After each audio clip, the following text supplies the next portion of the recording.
সন্দেশখালীতে খাতা খুলল 5 বছর আগের এক ঘটনা। নিখোঁজ স্বামীর খোঁজ পেতে সিবিআই তদন্তের দাবি স্ত্রী সুপ্রিয়া মণ্ডলের। অভিযোগ তালিকায় সেই সন্দেশখালীর চেনা নাম শেখ শাহজাহান। যদিও তিনি এখন ইডি হেফাজতে, তবুও এখনও শাহজাহান আতঙ্ক কাটেনি পরিবারের।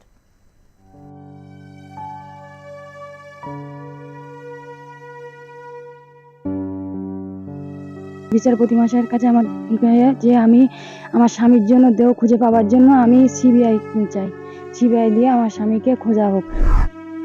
নেজার থানার সন্দেশখালীর ভাঙ্গিপাড়া গত 5 বছর আগে সুকান্ত মণ্ডল, প্রদীপ মণ্ডল এবং দেবদাস মণ্ডল এই তিনজন এই গ্রামের বাসিন্দা, তাদের উপরে হামলা হয় এবং হামলার নেপথ্য ছিল সন্দেশখালীর বাদশা শেখ শাহজাহান এবং তার শাকদের নাম।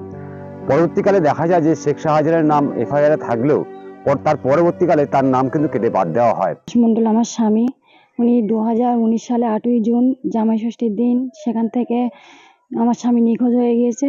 ওই শাহজাহান শেখ, কাদের মোল্লা, ওরা এখানে মিটিং করতে এসেছিল। মিটিং করার অজুহাত দিয়ে আমার স্বামীকে বাড়ি থেকে তাড়িয়ে নিয়ে গিয়ে জলঘাড়ে গুলি করে মারে। গুলি করে সেখান থেকে আমার স্বামীর বডিটা আজ 5 বছর হয়ে গেছে লোপাট করে রেখেছে, এখনো পর্যন্ত খুঁজে পায়নি। দেবদাস মণ্ডলের স্ত্রী তিনি হাইকোর্টে গিয়ে সেই শেখ শাহজাহানের নাম পুনরায় বহাল রাখতে অনুরোধ করেন। হাইকোর্টে আমার যে বিচারপতি মশাইয়ের কাছে আমার যে আমি আমার স্বামীর জন্য দেহ খুঁজে পাওয়ার জন্য আমি সিবিআই চাই, সিবিআই দিয়ে আমার স্বামীকে খোঁজা হোক। আর এই রাতের অন্ধকারে পুলিশরা এসে আমাদের কাছে নোটিশ ধরিয়ে দিচ্ছে যে কেসটা চেপে দেওয়ার জন্য। ওরা পরিকল্পনা করেই এসেছিল যে এখানে ঝামেলা না করলে এদের থামানো যাবে না। ওই আমরা বিজেপির লোক। কেটে গেল 5টা বছর। শেখ শাহজাহান বর্তমানে জেল হেফাজতে রয়েছে এবং তার বেশ কিছু সাগরে তারা জেল হেফাজতে রয়েছে।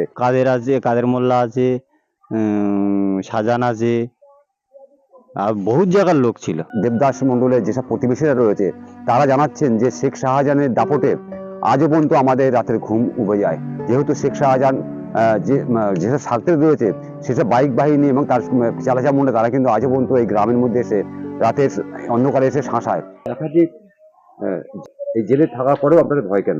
এখন ভয় বলতে ওর আরো তো রয়েছে, আরো সাগরের সব রয়েছে। সেই দিন কবে তারা ঘুচাবে এবং সেই তা থেকে শান্তি পাবে কবে, সেই আশায় দিন গুনছেন এই ভাঙ্গিপাড়া মানুষজন। সন্দেশখালী ভাঙ্গিপাড়া থেকে শ্যাম বিশ্বাস, আর প্লাস নিউজ।